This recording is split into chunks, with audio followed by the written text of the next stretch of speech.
Let's talk to Michael Bociurkiw, former head of the OSCE Special Monitoring Mission to Ukraine, who joins me now from Vancouver in Canada. Good to have you with us here on BBC World News. How serious do you think this latest escalation in fighting is?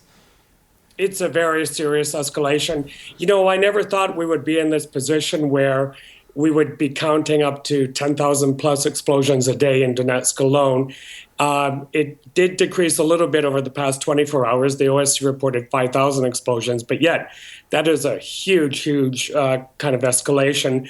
And, you know, of course, there's a human element to all of this, that potentially 20,000 people may need to be evacuated over the next day or two, and that will add to the 2 or 3 million that have already been displaced. So very, very significant. And what's the reason for it, do you think?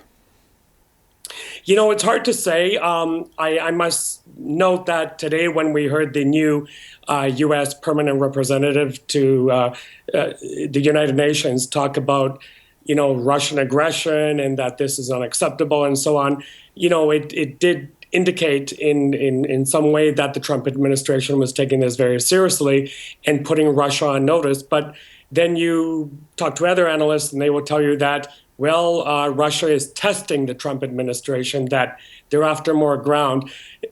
I should add one more thing here, is that Avdiivka, where most of the shelling is going on, is very, very strategic. It's an industrial town. It employs thousands of people through that coke plant, which has now been put out of action. And also, it isn't only Avdiivka, it's also shelling going on from the rebel side to the south to Mariupol, also very strategic. So it could be a case where the Russian-backed rebels are trying to get more ground. And so what needs to happen now to try and diminish the fighting?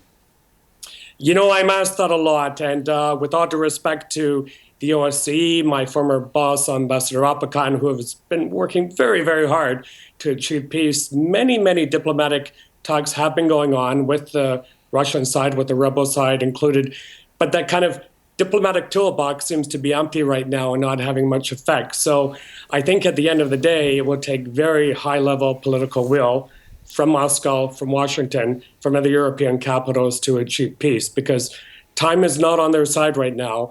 Many deaths have occurred, and as I said, massive displacement could happen within the next few hours. Thanks for being with us, Michael Bociurkiw, former head of the OSCE Special Monitoring Mission to Ukraine.